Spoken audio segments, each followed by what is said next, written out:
वाह कृष्णा, कितनी सुंदर जगह है ये। कितना सुंदर नज़ारा है। क्यों ना थोड़ा और एंजॉय किया जाए। चलो कोई गेम खेलते हैं।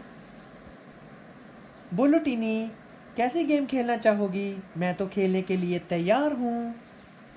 चलो आज हम स्नेक्स एंड लैडर्स खेलते हैं। ये मेरी फेवरेट गेम है। स्नेक्स एंड लैडर्स, ये क्या होता है?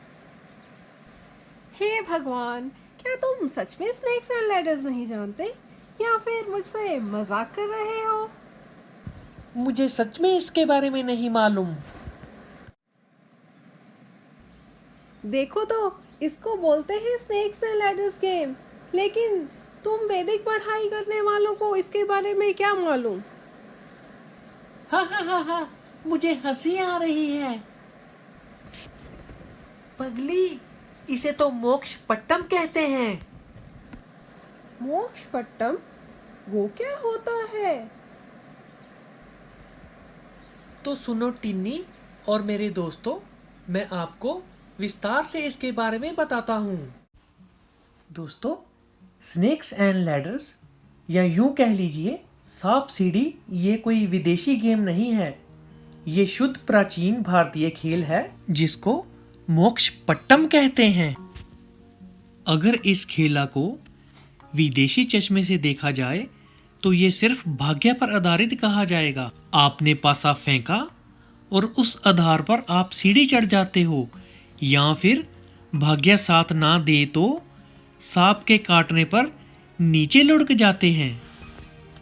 परंतु ये सत्य नहीं है। दोस्तों, क्या आप जानते हैं कि इस खेल का इजाद 13वीं सदी में कविराज संत ज्ञानदेव ने किया। कविराज के अनुसार इसके चकोर खाने और पासा हमारे जीवन के विभिन्न पड़ाव को दर्शाते हैं और इसका अंतिम चरण मोक्ष प्रदान करने वाला है। यदि इस खेल को कविराज ज्ञानदेव की दृष्टि से देखा जाए तो ये कर्म, प्रारब्ध और इच्छा पर आधारित है। जैसा इंसान अच्छा या बुरा कर्म करेगा और इसकी इच्छा रखेगा, वह वैसा ही प्रारब्ध पाएगा।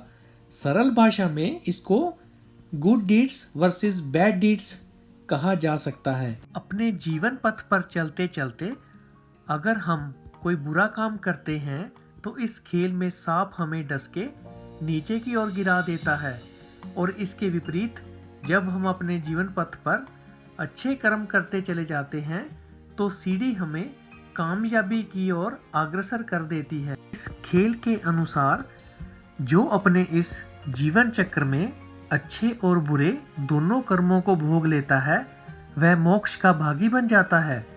इस खेल में 100वां खाना निवारण यानी मोक्ष का ही है। इस खेल में सबसे ऊंची सीढ़ी भगवान तथा स्वर्ग, कैलाश, वैकुंठ और ब्रह्मलोक की तरफ ले जाती है। आइए अब इनमें से कुछ खानों के बारे में आपको जानकारी दे दें। 12वां खाना विश्वास का है। 56वां खाना चोरी का है। 58वां खाना झूठ का है। 73वां खाना मर्डर का है। 76वां खाना नॉलेज का है। 77वां खाना ओम मंत्र की सिद्धि का है और 60वां खाना गुरु का है। तो दोस्तों, आपको ये बात समझ आ गई होगी कि जीवन काल में हमें कुछ अच्छे और कुछ बुरे कर्म ऊपर की ओर या नीचे की ओर ले जाते हैं। दोस्तों, प्राचीन भारत के इस खेल को जब अंग्रेजों ने देखा तो उन्हें ये खेल बहुत पसंद आया और वह इसे अपने साथ इंग्लैंड ले गए। वहाँ ये स्नेक्स एंड लैडर्स के नाम से प्रसिद्ध हुआ। दोस्तों, ये खेल दक्षिण भारत में वैकुंठ पट्टम के नाम से प्रसिद्ध है। इस खेल को भक्तों द्वारा एकादशी की रात को या जागरण में खेला जाता है ताकि निद्रा से बचा जाए और भगवान का नाम जाप करते रहें। एक और रोचक बात टीनी, ये फ्रेज तो तूने सुनी होगी, बैक टू स्क्वायर वन। ये भी इसी गेम की इजाद है। थैंक यू दोस्त, मुझे इतनी अच्छी इन्फॉर्मेशन देने के लिए। मैंने इसके बारे में कभी नहीं सोचा था।